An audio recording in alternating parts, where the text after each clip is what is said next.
Madame, mademoiselle, monsieur, en 50 mois d'existence, nous avons installé la presse alternative dans le paysage audiovisuel français.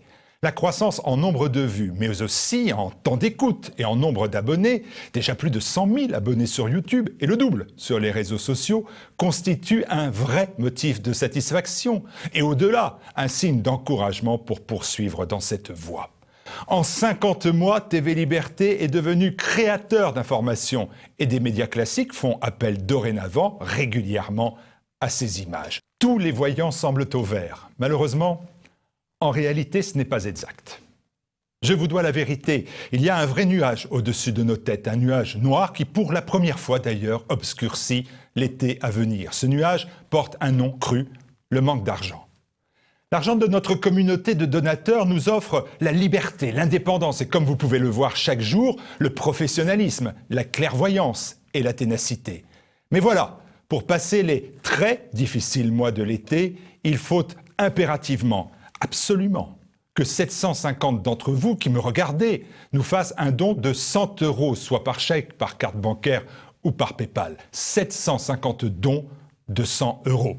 Évidemment moins de 100 € pour ceux qui n'en ont pas les moyens et plus de 100 € pour ceux qui peuvent se le permettre. En sachant d'ailleurs que 100 € correspondent à une dépense réelle de 33 € après les réductions fiscales maintenues à l'identique pour votre prochaine déclaration d'impôt. 750 dons de 100 € pour permettre à TV Liberté de révolutionner encore plus l'audiovisuel, faire reculer le télévisuellement correct, vous faire reprendre le pouvoir. Nous avons encore tant de choses à faire. Quand un ministre de la Culture, même médiocre, affirme vouloir faire de France Télévisions, payé par notre redevance, une nouvelle machine de guerre contre, je cite, les réactionnaires, on se dit que TV Liberté est nécessaire. Quand le même ministre instaure une discrimination dans l'audiovisuel en voulant chasser les hommes blancs de plus de 50 ans, on se dit que TV Liberté est indispensable. Enfin, quand un gouvernement fait voter une loi de circonstance dangereuse et liberticide sur les prétendues fake news, on se dit alors que pour s'opposer à un ministère de la vérité ou à un ministère de la pensée unique, la voix de TV Liberté va devenir salutaire. Madame, mademoiselle, monsieur, une célèbre société de défense des animaux s'écrit chaque été « N'abandonnez pas votre compagnon sur la route ». Alors, je vous le dis simplement, cet été, n'abandonnez pas TV Liberté sur la route de notre succès. Aidez-nous et en nous aidant, reprenez le pouvoir. Je n'ai pas l'habitude d'avoir ce ton aussi pressant, mais nous avons vraiment besoin de vous maintenant.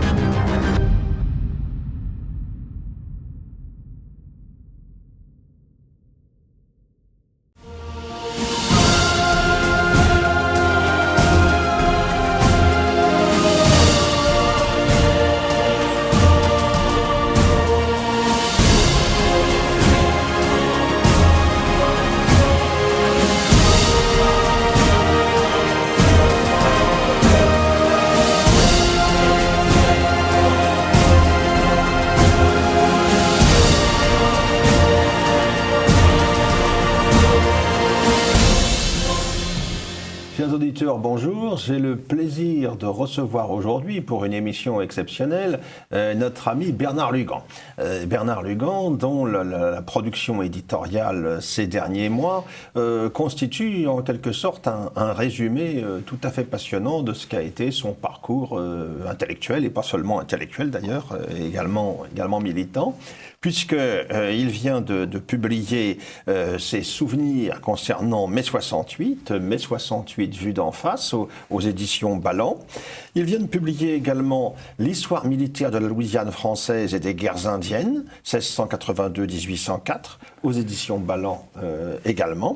Et puis, il vient de publier, ça c'est sa propre maison d'édition qui a pris en charge cette production, Eya Safari, une biographie du général von Lettow-Vorbeck, qui est un véritable bijou, puisque c'est aussi une somme en matière d'iconographie tout à fait remarquable et complètement originale.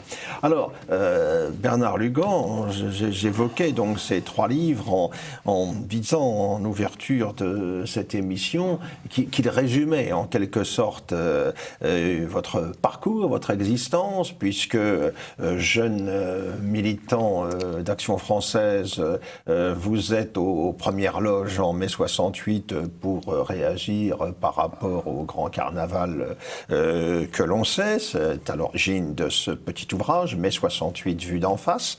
Vous êtes à l'époque aussi étudiant à Nanterre, étudiant en histoire, et sous la direction du regretté André Corvisier, je crois, vous avez travaillé sur la Louisiane française et plus précisément sur l'histoire militaire de la Louisiane française au XVIIe, XVIIIe siècle. Et puis après, c'est surtout cela qui fait que l'on vous connaît dans le grand public. Vous partez en Afrique, dans le cadre de la coopération, au Rwanda, Burundi, et là, vous allez vous consacrer à une thèse d'envergure concernant l'Afrique orientale allemande, ce qui va être le point de départ de votre spécialisation en matière d'histoire africaine, et depuis vous avez multiplié les ouvrages sur ces questions au point de devenir une autorité incontestée sur cette histoire africaine. Mais revenons au commencement, revenons au début, avec ce mai 68 vu d'en face.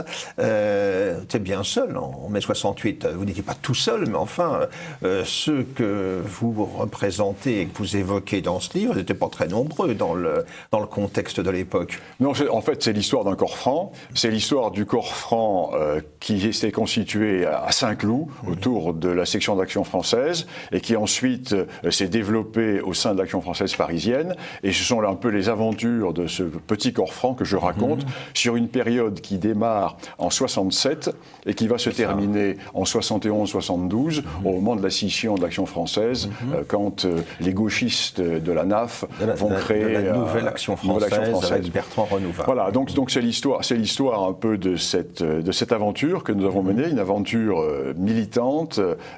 J'allais dire, nous avons mené notre petite guerre à Nanterre, au quartier latin, un peu partout, et je dois dire que nous nous sommes bien amusés à l'époque, et nous étions effectivement peu nombreux. Nous étions quelques dizaines dans ce groupe à l'Action française, et il y avait avec nous, bien entendu, les camarades d'Occident, car nous avons toujours travaillé à l'Union nationale, à la main dans la main avec Occident, dans le national syncrétisme qui m'a toujours été très cher. Mais ça commence même, toute cette histoire, avant 67, puisque en fait, à l'origine, vous êtes un militant de la de l'Algérie française, un militant activiste du début des années 60, parce que vous êtes, faut-il le rappeler, vous êtes né à Meknès, donc toute la décolonisation telle qu'elle se produit, évidemment, n'était pas pour vous satisfaire, et vous vous retrouvez dans toute cette mouvance dès vos 15 ans, en fait. Oui, en fait, je commence vraiment à militer sérieusement le jour du putsch des généraux, en avril 61. Je dois être en classe de 4e oui, au lycée de Saint-Cloud, et le lycée est mis en grève par les syndicats professeurs de gauche, et moi j'organise, avec un professeur d'espagnol, une contre-manifestation dans le lycée, et nous perturbons complètement la grève et pour le soutien des généraux d'Alger. Donc ça des débuts prometteurs. Début prometteur. Alors là, ensuite j'entre, je deviens militant à la FEN, Fédération des étudiants nationalistes, mais je ne suis pas encarté, je suis trop jeune. Et mon chef est mis en prison pour l'OAS. Nous sommes en 62, 63. Oui, donc je me retrouve orphelin avec le petit groupe que j'ai constitué.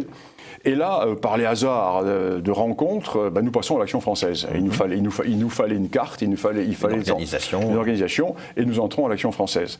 Et là, nous allons introduire un peu à l'Action française une philosophie un peu particulière, plutôt esprit Fenn, vous voyez, ce qui va permettre de faire une très bonne synthèse avec le classicisme traditionnel de l'Action française. Ça permet de rajeunir un peu la vieille dame. Voilà, qui a été remarquable pendant l'Algérie, la vieille dame, qui a eu un rôle extraordinaire, mais qui se retrouve sans ses militants, parce qu'il y a eu un grand découragement. Et là, il va y avoir un passage à vide jusqu'en 66 à peu près. Oui, puis il y a eu aussi, non pas la scission, mais la crise ouverte par le départ de Pierre Boutan. Absolument. Tout ceci fait qu'il y a une crise à la fois militante et intellectuelle, et une nouvelle équipe arrive. Une nouvelle équipe, nous sommes 5-6, et cette nouvelle équipe, assez dynamique, va prendre de plus en plus d'importance par les bagarres. Moi, je crois beaucoup à la vertu de la bagarre, parce que le jeune militant doit... a besoin de ça. Ah, oui, moi, je ne suis pas du tout un intellectuel, hein, contrairement à ce qu'on peut croire. La violence au service de la raison, certes, mais vous voyez, les bonnes bagarres, les nuits au poste, les collages d'affiches... Ça forge les caractères. Oui, c'est comme ça. Moi, je dois dire que dans la vie, j'ai toutes les peaux de lapin possibles. Plus que les peaux de lapin, ce qui m'a le plus aidé dans la vie, c'était la bagarre de rue, la boxe française et les camarades. Bon. Avec ça, quand vous avez cela, ensuite tout le reste vient. Mais si vous n'avez pas cela et que vous n'avez que l'intellectuel, vous avez des ectoplasmes ou des castrats qui font de la politique, qui n'ont aucune expérience de ce qu'est la vie sur le terrain. Ce que résumait très bien Nietzsche en expliquant que la jeunesse avait besoin de la poudre et des balles. Absolument. Absolument. Donc vous voilà, avec cette armature déjà solide, confronté à cette agitation étudiante de Nanterre, puisque ça se passe à Nanterre. Tout voilà, ça, parce qu'au départ, je suis à Assas. Je suis étudiant en droit à Assas, et en 66 est créée la fac de Nanterre. Personne ne veut aller à Nanterre. À côté du bidonville, Nanterre la folie. Donc le gouvernement gaulliste, dans le bon esprit jacobin, décide, puisque personne ne veut aller à Nanterre, nous allons automatiquement envoyer une partie de la région parisienne à Nanterre. Et qui va être à Nanterre ? Saint-Cloud, Versailles, Neuilly, le 16e arrondissement, c'est-à-dire les quartiers les plus bourgeois. Ce qui fait que Nanterre va être la fac la plus bourgeoise de France. Me voilà à Nanterre. Et j'entame également des études d'histoire. Et Nanterre, qui est la fac la plus bourgeoise de France, va être la fac qui va jouer à la Révolution. Ces petits bourgeois, ces fils de gavés de la bourgeoisie... bénéficiant de la grande croissance exactement, vont jouer à la Révolution. Et donc nous allons voir ce spectacle pitoyable de ces jeunes bourgeois voulant jouer aux révolutionnaires. Ils vont s'habiller, ils vont se déguiser en maoïstes, ils vont se déguiser en ouvriers, ils vont se déguiser en pêcheurs bretons. Enfin, c'est extraordinaire. Les moutons de Panurge, alors bien entendu c'est l'époque du petit livre rouge, et ces gens-là vont subitement, à la suite d'événements tout à fait particuliers, se retrouver au cœur d'un phénomène qui va exploser en mai 68, car tout va partir de Nanterre. Oui, bien sûr. Et dans quelles conditions là ? Tout va partir de Nanterre après le mouvement du 22 mars.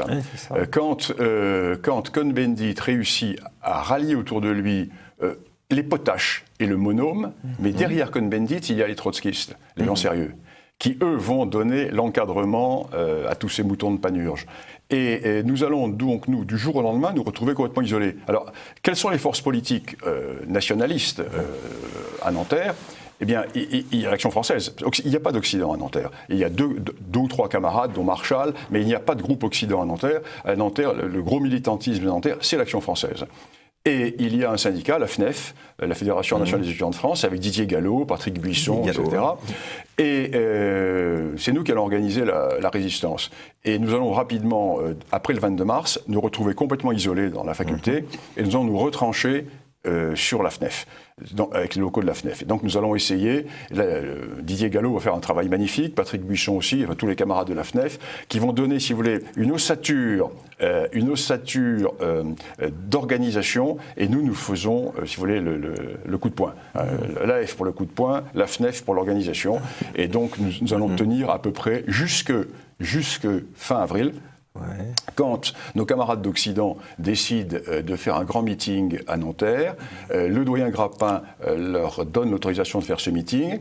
Les comités Vietnam se mobilisent de tout Paris, les gauchistes se mobilisent de tout Paris, investissent la fac, mettent la fac en état de défense, creusent des tranchées. Enfin, ils se croient véritablement le siège de Madrid. Et le doyen prend peur.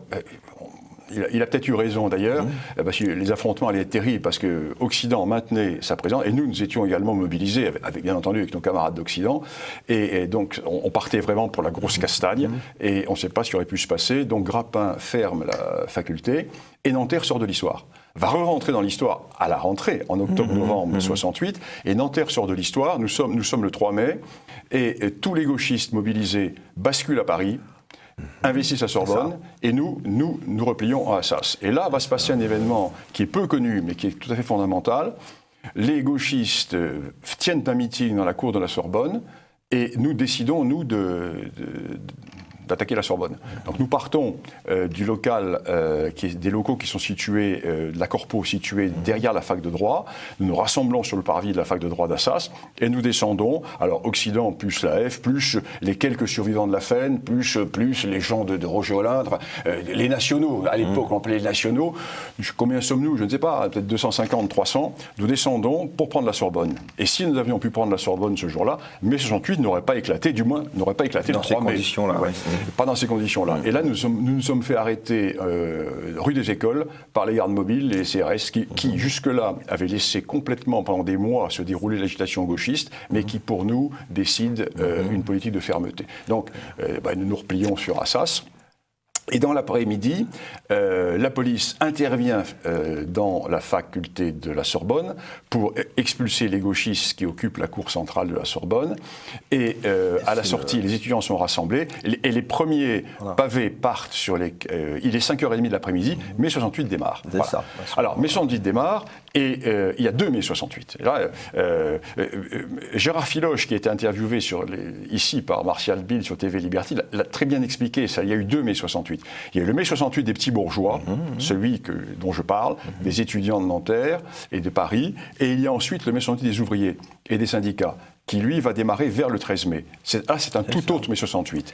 Et ce qui va être pitoyable, c'est de voir comment ces jeunes bourgeois, déguisés en prolétaires, vont essayer d'aller soulever les ouvriers par la jonction entre les intellectuels et les prolétaires. Et comme ils vont se faire convergence des luttes. Convergence, ils vont se faire jeter le lamentable spectacle de ce pauvre Jean-Paul Sartre debout sur un tonneau, essayant d'haranguer les ouvriers qui le regardent avec des yeux de martien. Donc, deux affaires complètement différentes. Mais ce qui est important de voir, et ça, ceci n'est pas assez souligné, et je crois qu'au point de vue pour l'histoire, il faut le dire, les réactions au mouvement sont organisées par l'Action française sur les Champs-Élysées, contrairement à ce qu'on peut croire. La grande banderole que l'on voit, qu'on présente toujours au début des manifestations de réaction non au communisme, ce sont 2 militants d'Action française qui la tiennent, Patrice de Plainquette qui tient d'un côté et Maréchal qui tient de l'autre. Donc c'est la F. Et la banderole a été faite dans les locaux de l'Action française le matin. Donc c'est véritablement une manifestation Action française. Il faut rendre à l'Action française ce qui lui revient. Non, parce que moi je suis un historien et il y a eu des tas de légendes qui ont circulé sur cette période de mai 68. Les premières réactions, car nous, à l'Action française, nous avons immédiatement pris le parti contre mai 68. Ça n'a pas été le cas. Il y a eu des hésitations chez nos camarades des mouvements nationalistes. Parce qu'il y avait encore un antigaullisme lié à l'Algérie qui restait très fort. Nous, nous avons joué par esthétique. Nous, c'est l'esthétique qui nous a fait jouer. Il faut dire les crasseux, les chevelus. Il faut dire que l'allure des manifestants, effectivement, n'était pas très séduisante. Non, les crasseux et les chevelus auxquels nous cassions la gueule depuis des mois se retrouvent dans la rue. On n'a pas pu laisser passer ça. On aurait rentré dedans une fois de plus. Bon. Et ensuite se sont joints à nous. Tous les mouvements nationaux. Mais au départ, les seuls qui se sont joints à nous, ce sont les anciens combattants de la CUF, l'Association des combattants de l'Union française. La première manifestation, nous sommes 1000 ou 1500, l'AF plus la CUF. Ensuite, vont arriver tous les nationalistes. Et bien entendu, les camarades, Roger Hollande va arriver avec ses militants, les anciens d'Occident, pas tous, mais une partie vont arriver. Et là, à la fin, la dernière manifestation, nous sommes 15 ou 20 000, là, tout le monde est là. Hein, tout le monde puis est là. un certain nombre de gens venant de ces mouvances vont aussi se rallier à ce moment-là au comité de défense de la République gaulliste, Oui, pas nous. lors du rassemblement du 30 mai. Alors ce rassemblement du 30 mai, sur l'émission de FR3 qui était faite sur les droites, Alain Sanders raconte très bien comment ça s'est passé. Alain Sanders qui était en pointe à l'Action française à Nanterre, au quartier latin. Et nous sommes retrouvés du jour au lendemain, nous qui avions lancé à partir du début du mois de mai les manifestations sur les Champs-Élysées, nous trouvons le 31 mai complètement balayé par la foule gaulliste qui arrive.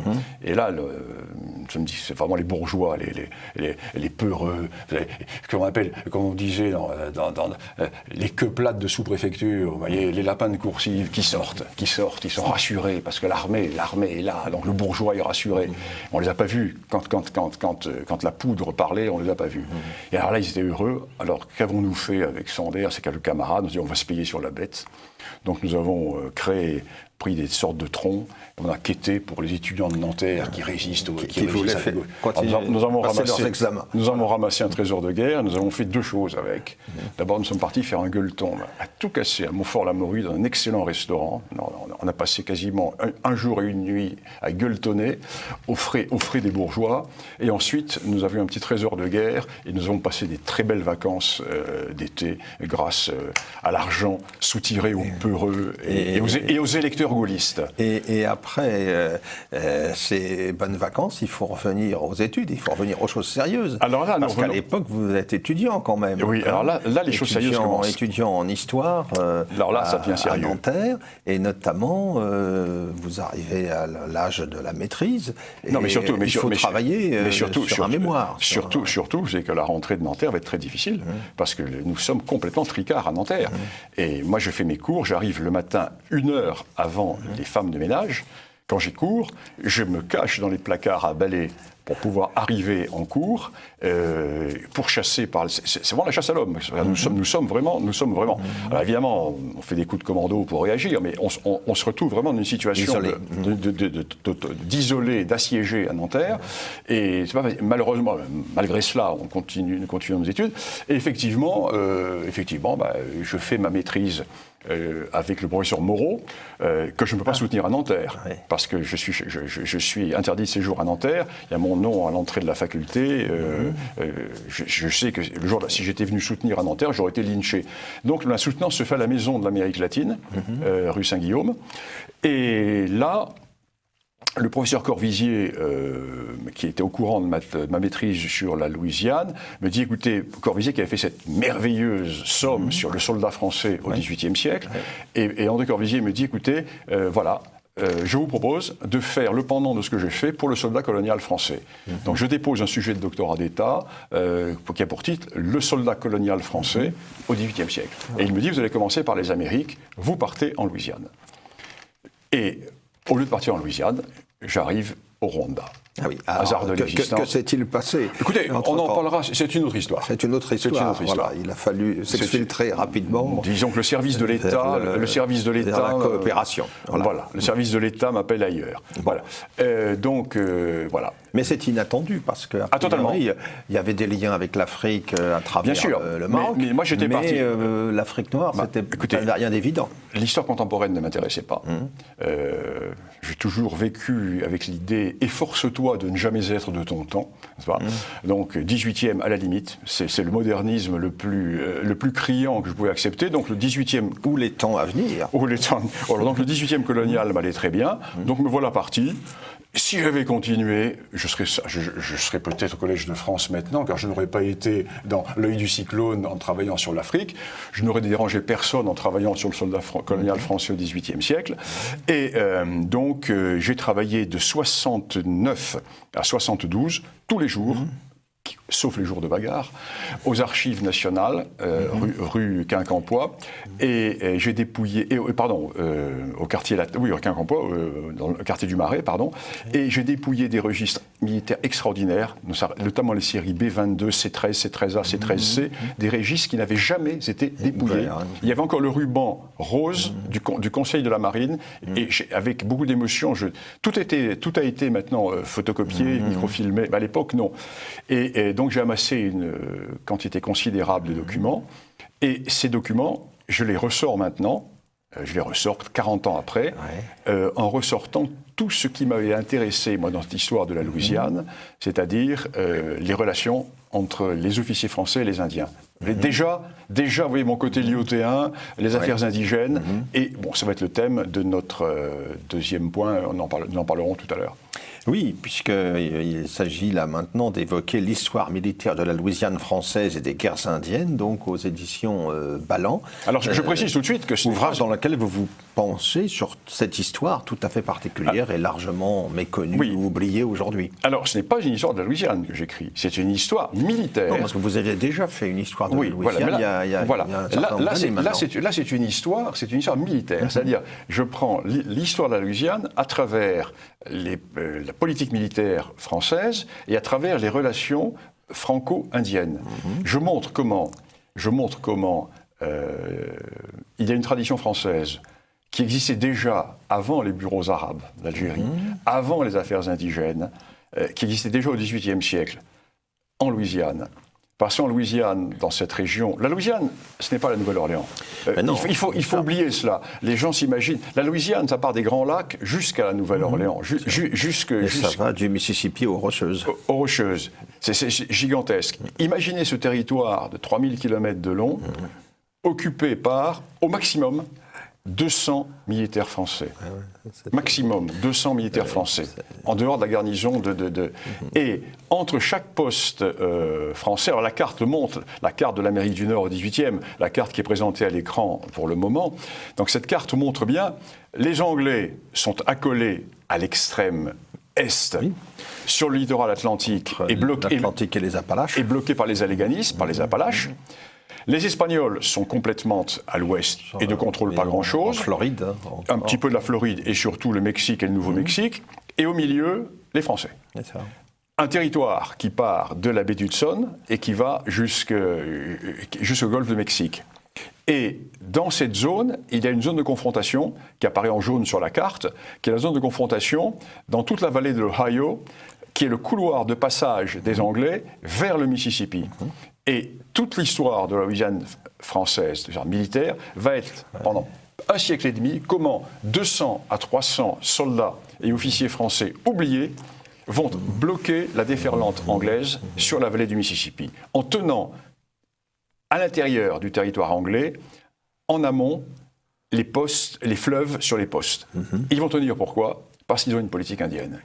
Parce que les Français vont réussir à créer autour d'eux des alliances indiennes. Et des alliances totalement désintéressées, parce qu'ils n'ont rien à leur offrir. Alors que les Anglais offrent de l'alcool, ils offrent des munitions, les Français n'ont rien à offrir, sinon la beauté du geste, la fidélité et également le côté d'attachement que vont avoir ces Indiens pour ces personnages extraordinaires que sont ces officiers français qui vont commander ces postes totalement éloignés. D'un poste à l'autre, parfois un mois de canoë. Par exemple, la photo, je vous montre la photo, le seul poste qui était important, c'est le fort de Chartres, qui était en pierre. Mais autour du fort de Chartres, les Français sont peut-être 30 ou 40, mais ils vont tenir les confédérations indiennes. Et toute l'histoire militaire de la Louisiane française, ça va être le jeu que vont tenter les Anglais en essayant de séparer les tribus indiennes des Français. Alors certaines tribus vont se séparer, mais les Français vont réussir à récupérer d'autres tribus indiennes. Par exemple, j'explique un phénomène assez intéressant, les Cherokees. Les Cherokees qui vont être quasiment pendant un siècle et demi de fidèles alliés des Anglais. À la toute fin, en 1758-1759, fin de la guerre de les Français vont réussir à retourner les Cherokees. Les Cherokees vont passer dans l'alliance française, et les Cherokees vont aller attaquer les grandes villes du sud des futurs États-Unis, qui sont des villes anglaises à l'époque, et vont créer, comment dirais-je, un désordre qui va soulager le front français vers le nord, vers la vallée de l'Ohio. Donc c'est tout à fait intéressant. Et alors qui sont ces soldats français, ces officiers? Alors ce sont les hommes des compagnies franches de la marine, parfois également quelques Suisses du régiment de Carrère. Et qui sont ces officiers? Alors souvent des cadets de famille qui ont peut-être intérêt... baroudeur. Oui, et puis peut-être qu'il devait prendre un peu Quai Duchamp. Notamment, il y en a un, je ne citerai pas son nom, parce que sa famille est encore très connue à l'heure actuelle, qui avait eu le bonheur ou le malheur de cocufier un grand ministre, ce qui est pas mal, et qui avait été obligé de partir... et qui va rester lui, plus de 15 ans sans rentrer, sans toucher sa solde, et qui va tenir un poste dans l'extrême nord, appelé les pays d'en haut. D'autres personnages qui sont des Canadiens, parfois des Canadiens, qui sont des Français canadiens, et qui viennent à la Louisiane. Vous avez toute la famille, la dynastie, les d'Iberville, les Bienville, les d'Iberville, etc. Donc des personnages tout à fait étonnants, et qui vont marquer cette histoire. Alors ce qui est tout à fait... Et ce sont eux aussi qui poussent des reconnaissances, d'exploration vers les bien sûr. Rocheuses, Alors, la Vérandrie et compagnie. La Vérandrie, là, il y a une photo qu'on va projeter à l'écran, la photo de la Vérandrie, avec toutes les expéditions. Alors disons bien que ces Français vont jusqu'aux Rocheuses.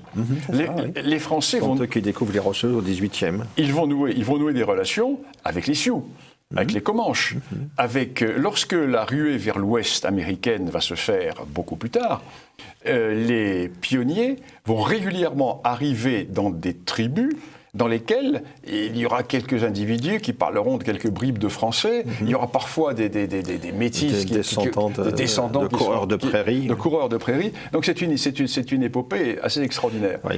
Et ce qui est tout à fait intéressant de voir également, c'est qu'à la différence de ce qui s'est passé au Canada, en Nouvelle-France, où Montcalm a fait une erreur totale, Montcalm n'a pas utilisé sa force. Sa force, c'était les coureurs de bois et les Indiens. Il a voulu mener une belle guerre à l'européenne. Or, il n'avait pas le nombre suffisant. Les Anglais avaient davantage de troupes que lui. Et Montcalm a voulu mener, donc devant Québec, une belle guerre à l'européenne, et il s'est fait avoir parce qu'il était submergé sous le nombre. Tandis que si on avait écouté le chevalier de Lévis, notamment, qui disait la force principale de la colonie, ce sont les Blancs de la colonie, c'est-à-dire les coureurs de bois, les milices canadiennes et les Indiens, il faut faire aux Anglais la guerre à l'Indienne. Donc nous avons perdu la Nouvelle-France. Asymétrique avant la lettre. Nous avons perdu la Nouvelle-France parce que nous avons voulu faire une guerre à l'européenne, pas la Louisiane. Parce qu'à Louisiane, il n'y avait pas de régiment, quasiment rien. Ce qui fait que la guerre a été menée par les hommes de la brousse. Ce sont les hommes de la brousse, ce sont les coureurs de bois, ce sont ces officiers des affaires indigènes qui ont mené la guerre avec les Indiens. Ce qui fait que les Anglais ne sont pas passés. Les Anglais n'ont pas réussi, par l'Ohio, par les diverses rivières, à arriver jusqu'au Mississippi. Les Anglais sont arrivés quand il y a eu le traité de Paris et quand il a fallu capituler. Le traité de Paris, on perd le Canada, bien sûr, mais les Anglais ne s'emparent pas de la Louisiane. Non, on tient encore, mais on évacue les postes, on détruit les forts que nous avons dans les pénétrantes vers les Alleghanies, vers les Appalaches. Mais ils ne s'emparent pas de la Louisiane. D'ailleurs, le chevalier de Lévis, qui est un homme remarquable, plie les étendards en Nouvelle-France, se replie sur Montréal.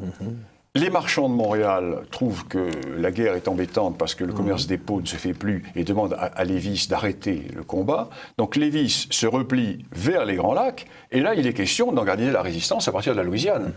Et passent en Louisiane les éléments irréductibles de l'armée française qui ne veulent pas déposer les armes.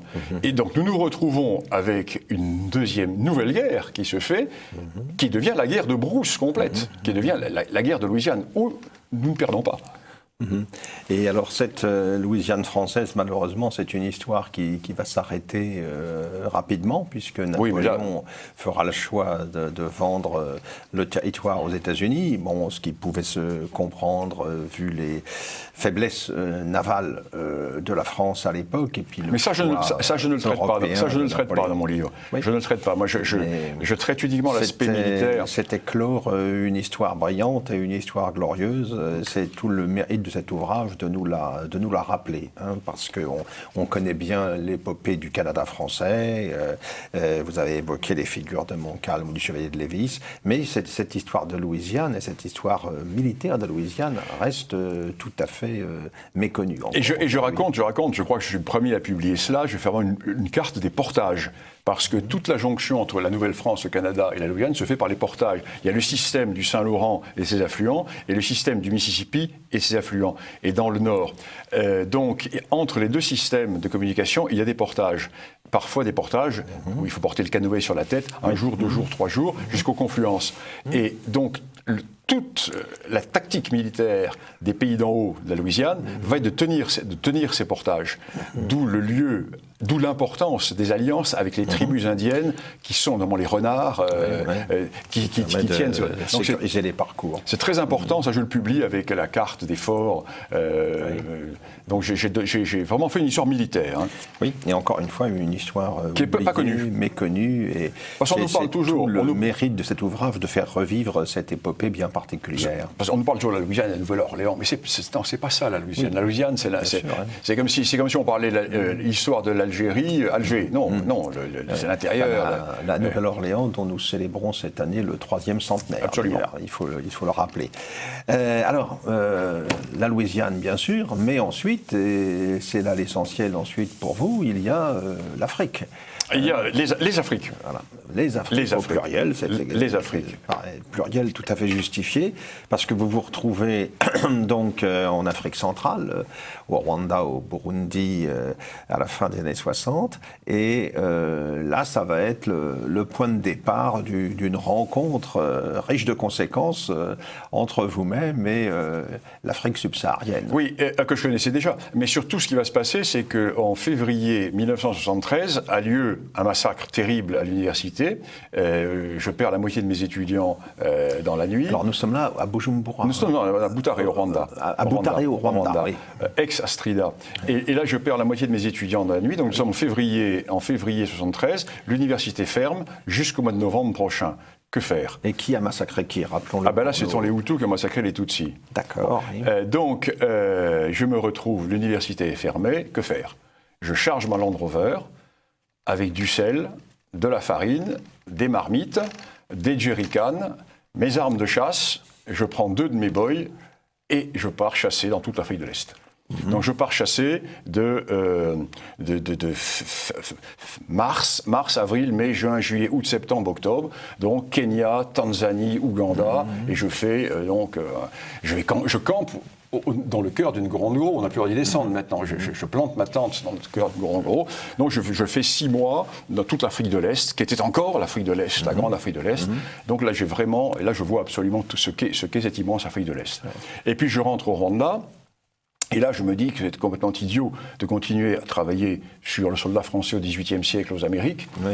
Donc j'abandonne complètement, je change de directeur de thèse et je me mets à travailler avec le professeur Bourde à Aix-en-Provence. Et là, je vais soutenir 2 thèses. Une première thèse sur l'économie d'échange dans le Rwanda précolonial, une thèse de 3e cycle. Et ensuite, que je soutiens en 1976, qui me permet d'être classé sur les aptitudes de maître assistant. Et je suis sélectionné pour la Sorbonne. Je suis classé numéro 1 pour un poste à la Sorbonne. Et là commence la cabale contre moi. Donc je repars au Rwanda. Je lance une thèse de doctorat d'État qui va me prendre 10 ans. Alors j'ai un doctorat en 5-6 tomes, qui a un titre assez intéressant parce qu'elle est au cœur de toute la problématique de la région des Grands Lacs.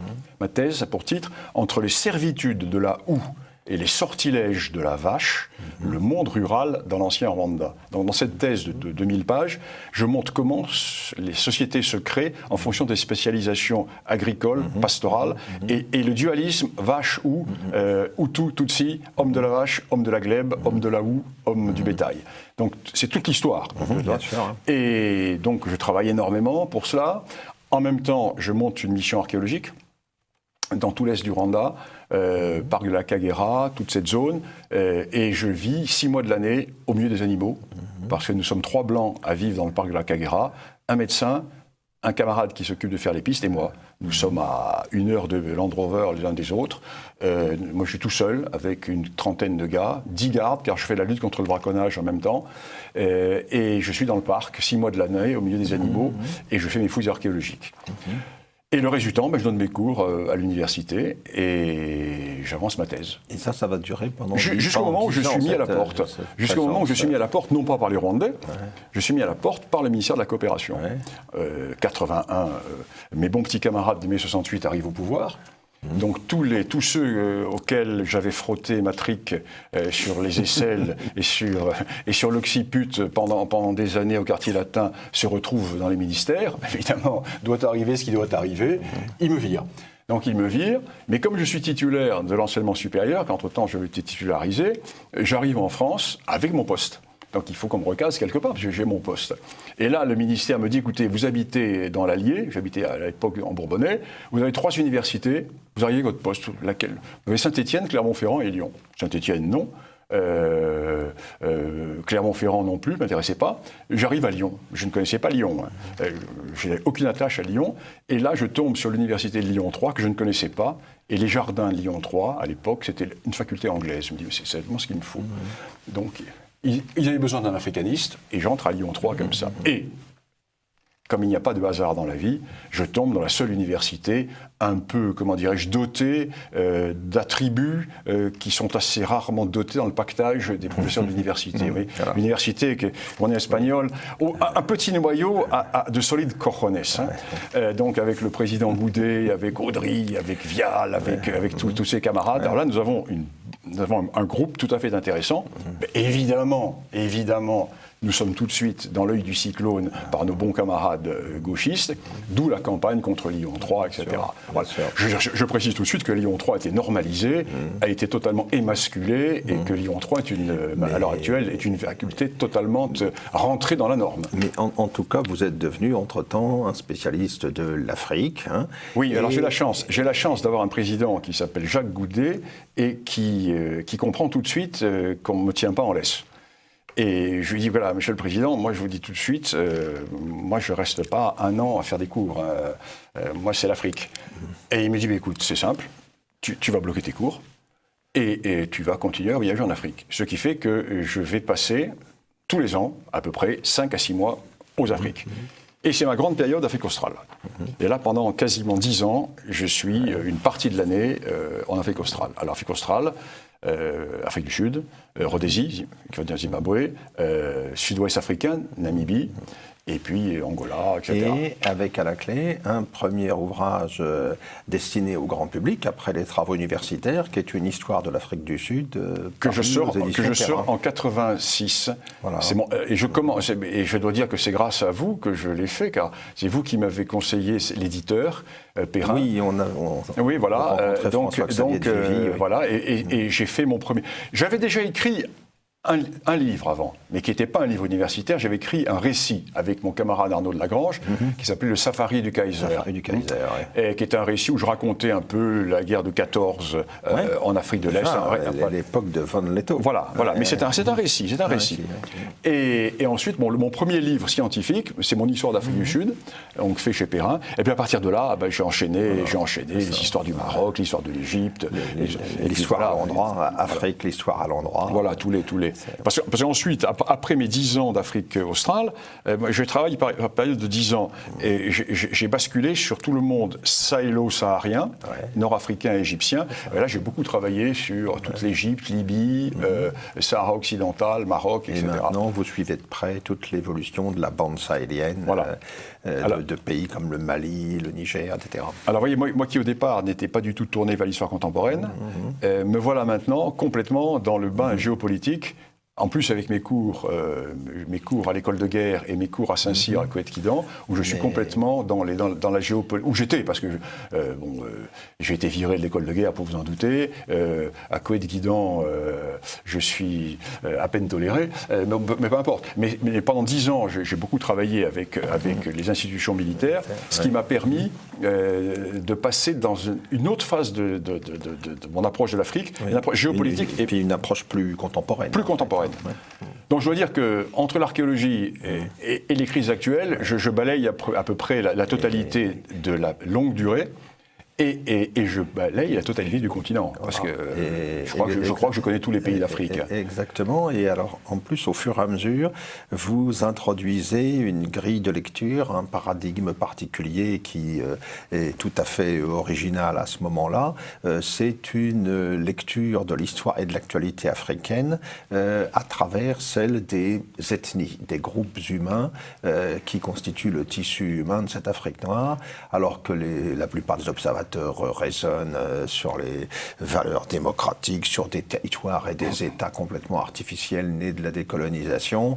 Vous éclairez un certain nombre de crises en Afrique centrale ou ailleurs à travers une lecture originale et de longue durée et qui, de fait, à beaucoup d'égards, s'est aujourd'hui imposée. Oui, j'ai eu, si vous voulez, le privilège de tomber, dès mon arrivée aux Afriques, au milieu des affrontements ethniques. Et j'ai vu que ce qui se passait au Rwanda se passait au Burundi, se passait au Zaïre, se passait au... Et j'ai tout de suite vu cela. Alors, comme j'ai une formation de géographe au départ également, j'en ai pas parlé. Donc pour moi, c'est comme disent les anglo-saxons, the land and the people, la terre et les hommes. Donc moi, quand j'arrive quelque part, je regarde le terrain, tout de suite. Le terrain. Le sol et le sang. Et ensuite, en voyant ce terrain, c'est mon sujet, c'est le sujet de ma thèse de doctorat d'État. Comment en fonction du terrain, en fonction du climat, en fonction des contraintes de la végétation et autres, les hommes en société vont s'organiser. Bon. C'est ce sujet de mon doctorat d'État. Et quand vous avez compris cela, vous êtes sur le réel. Moi, je ne suis pas du tout un intellectuel. Moi, je ne suis pas du tout un homme dénué dans ce domaine-là. Moi, je suis un terrien. Je vois le concret. Et c'est ce qui est fondamental dans l'approche africaniste. Or, l'africanisme français, c'est une coterie et une secte idéologique qui s'auto-recrute, l'endogamie du recrutement, et qui travaille uniquement sur ses présupposés philosophiques. Alors, en pleine contradiction, parce que tous les jours, les événements leur sautent à la figure, mais ils sont tellement pris dans leur système, et comme ce ne sont pas des anglo-saxons, et qui n'ont aucun sens du réalisme, ils ne se remettent pas en question. Ils vont crever. Résultat, ils ont tué l'africanisme français. Ils refusent de remettre en cause les paradigmes fondateurs auxquels ils sont attachés. Alors, résultat, la France avait la meilleure école africaniste tropicaliste. Nous avions notamment Bordeaux, le Cégep, etc. Ça n'existe plus. Nous avions les meilleurs historiens de l'Afrique, l'époque des Deschamps, l'époque de tous Deschamps, bien sûr, Cornevin. C'est terminé, ça n'existe plus. Nous avons maintenant des petits gras de papier. Alors maintenant, je vais faire rire nos téléspectateurs. Maintenant, est africaniste quelqu'un qui travaille sur l'Afrique. Alors, par exemple, vous allez avoir un garçon ou une fille qui va faire sa thèse aux archives d'Aix-en-Provence, car toutes les archives sont là, c'est pas la peine d'aller en Afrique, qui va faire sa thèse sur la grève des postiers à Bobo-Dioulasso en 1928, et ce sera un africaniste. Voilà, ce sont des gens qui sont considérés comme étant africanistes. Donc c'est une vaste rigolade. Alors que dans les pays anglo-saxons, les gens travaillent sur l'origine des populations, sur les migrations, sur le passage du premier âge du fer au deuxième âge du fer, sur le contact pasteur-agriculteur. Non, l'africanisme français est mort, comme l'université française est morte. Elle est morte. Sauf bien sûr en médecine, je parle en sciences humaines. Et alors, dans ce contexte africain, il y a un personnage évidemment qui retient votre attention, puisque nous sommes dans les anciennes colonies allemandes du Rwanda, Burundi, c'est évidemment von Leto, le personnage clé de la guerre de 1914 dans l'Afrique de l'Est. On connaissait son récit paru chez Payot dans les années 30. Le Safari du Kaiser évoquait également cette période-là. Vous avez publié dans une collection aux éditions du Rocher non seulement les carnets de Robert de Kersauzon sur la guerre d'Afrique du Sud, non seulement les souvenirs de Villebois-Mareuil, le Lafayette français en Afrique du Sud, mais également les textes de von Leto. Mais alors là, vous nous proposez une biographie exhaustive, iconographique, en fait, sur le personnage, avec, je le disais au début, une iconographie absolument exceptionnelle. Il y a plus de 300 photos. Tout à fait originale, parce que c'est une histoire qu'on ne connaissait, mais qui était finalement assez peu illustrée. On n'était pas familiarisé avec les images. Donc là, c'est un ouvrage, je crois, aucun ouvrage n'est jamais définitif, mais c'est un ouvrage qui fera date dans cette histoire de l'aventure coloniale allemande en Afrique orientale. Alors j'ai eu beaucoup de chance, d'abord parce que j'ai suivi la carte qui apparaît à l'écran, la campagne d'Afrique orientale allemande 14-18, donc j'ai suivi quasiment partout les combats de von Lettow. Donc je vais sur le terrain à chaque fois. Donc je vais aller voir le terrain dans toute l'Afrique orientale et dans le nord du Mozambique. Et j'ai eu un privilège.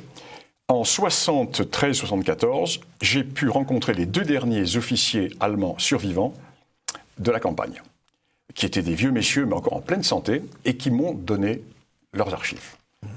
Qui m'ont donné leur collection de photos. C'est une grande partie, notamment Matthias Keutel, et une grande partie des photos que je publie sont des photos qui viennent de leur collection personnelle. Et si vous voulez, j'ai amassé de la documentation pendant des années. Et l'an dernier, je me suis décidé, à l'occasion de l'anniversaire du premier conflit mondial, je me dis, on ne parle pas de la guerre en Afrique, et surtout pas en Afrique de l'Est. Eh bien, je vais publier ce livre où je raconte toute la guerre à travers la personnalité de von Lettow et je reprends absolument toutes les batailles et je donne des illustrations. Oui, et puis c'est une aventure tout à fait extraordinaire, puisqu'avec des moyens très limités, mais en jouant sur le mouvement, von Lettow va réussir à tenir finalement l'Afrique orientale allemande jusqu'à la fin de la guerre. La carte qui apparaît à l'écran est très, très claire. Elle montre bien comment cette Afrique orientale allemande est complètement cernée par les Anglais et les Belges. Elle n'a pas d'accès à la mer. Si, elle a accès à la mer, elle n'a pas de marine. Les Britanniques bloquent tout. Et les Allemands ont un point fort, sont 2 voies ferrées. La voie ferrée du Nord, le Nordbahn, que l'on voit sur le nord de la carte, et la voie ferrée centrale qui part de l'océan Indien et qui va jusqu'au lac Tanganyika. Donc von Lettow a très peu de force avec lui, et comme il a très peu de force, il va attaquer. Et dès que la guerre est déclenchée, von Lettow rentre au Kenya, et il va couper la voie ferrée britannique qui part de l'océan Indien et qui va à Nairobi. Donc il coupe véritablement l'artère vitale des Britanniques. Donc les Britanniques, c'est la flèche bleue qui apparaît sur la carte. Et les Britanniques, pour réagir, vont faire un débarquement dans le nord du territoire allemand à Tanga. Ils vont prendre une dérouillée considérable. Et von Lettow, qui n'a pas de ravitaillement, grâce aux prises faites sur les Anglais, va rééquiper complètement ses compagnies, ses volontaires et les colons mobilisés. Donc finalement, von Lettow va réussir, en mobilisant, à avoir 1600 Européens et à peu près 7 à 8000 Askaris.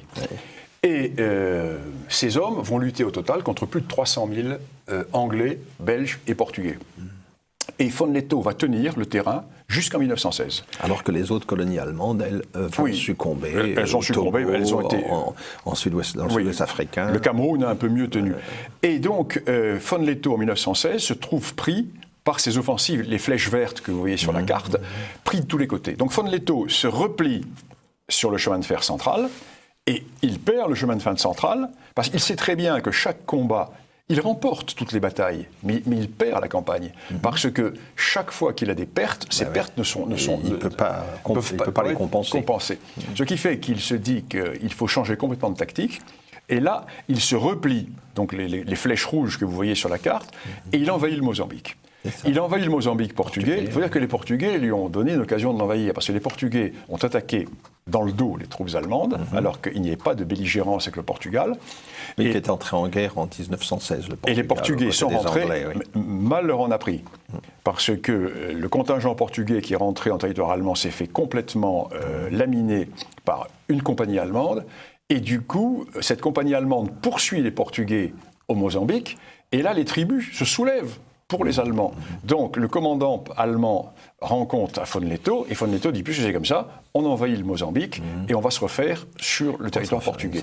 Donc von Lettow abandonne le territoire allemand, il envahit le Mozambique, poursuivi par les Anglais, poursuivi par les Portugais, etc.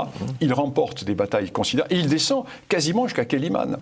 Et là, dans la région de Quelimane, nous sommes au moment où la dernière offensive allemande échoue en 18 sur le front européen. Et il y a des nouvelles qui arrivent quand même. Et là, il se dit, c'est mauvais, je ne vais pas rester en territoire portugais alors que la guerre est en train de mal se passer en Europe. Donc je vais reprendre le territoire allemand.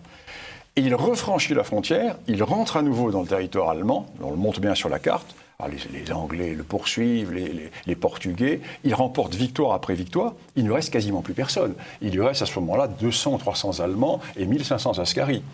Et là, les nouvelles deviennent plus précises en disant que l'Allemagne est en train de se liquéfier. Ouais.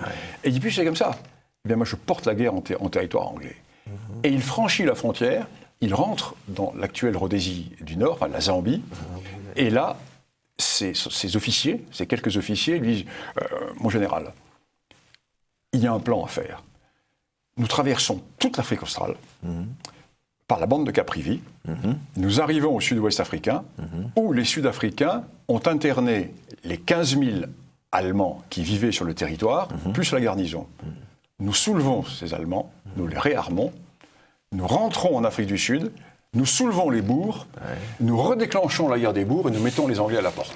Von Lettow dit, bon, c'est assez sport, c'est pas mal, mais nous allons étudier cela. Et là-dessus arrive l'ordre de Berlin, non, voilà, il faut déposer les armes. Et Von Lettow entre en négociation avec l'état-major britannique. Von Lettow dit, moi je ne capitule pas. Je rends les armes en soldat obéissant parce que Berlin me donne l'ordre de reprendre l'arme, mais 1, mes officiers gardent leurs armes.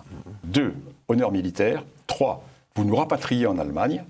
Et Von Lettow va être rapatrié en Allemagne. Et là, va avoir lieu cette phase extraordinaire où Von Lettow arrive à Berlin. Il y a une photo que nous projetons à l'écran, de Von Lettow reçu à Berlin, en pleine révolte spartakiste, en pleine révolte bolchevique. Et Von Lettow se voit confier un corps franc qui va prendre son nom, le Von Lettow Corps, et il va mater la révolte bolchevique à Hambourg, et une partie de sa troupe va participer à Munich également. La retraite de Munich. Ensuite, Von Lettow, bien entendu, participe au putsch de Cap. Il est mis à la porte de l'armée allemande, et une bonne partie de son corps franc passe en Poméranie, et c'est l'épopée des corps francs qu'a si bien raconté Dominique Vénère. Très bien, ben voilà une aventure tout à fait extraordinaire que vous pourrez retrouver en lisant Eya Safari, Général von Lettow-Vorbeck. Alors cet ouvrage, on se le procure comment à l'Afrique réelle. Alors les deux autres en librairie. Les autres en librairie. Et celui-ci uniquement à l'Afrique réelle. Vous allez sur mon blog Afrique réelle et il y a le bon de commande ou bien par PayPal ou par la poste. Donc vous allez sur mon blog Bernard Lugan, blog officiel Afrique réelle. Et ça c'est un livre que j'ai édité parce que bien sûr aucun éditeur n'aurait pris un livre pareil. Il y a trop de photos, c'est trop lourd, quoi. Eh bien, merci beaucoup et puis bravo pour ce parcours intellectuel et militant. Oui, parcours atypique.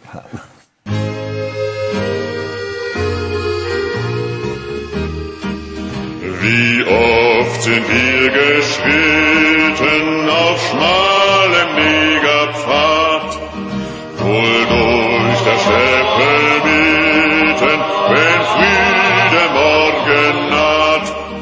Wie lauschten wir dem Klange, dem altvertrauten Sange, der Träger und das Kari, Heia, Heia Safari.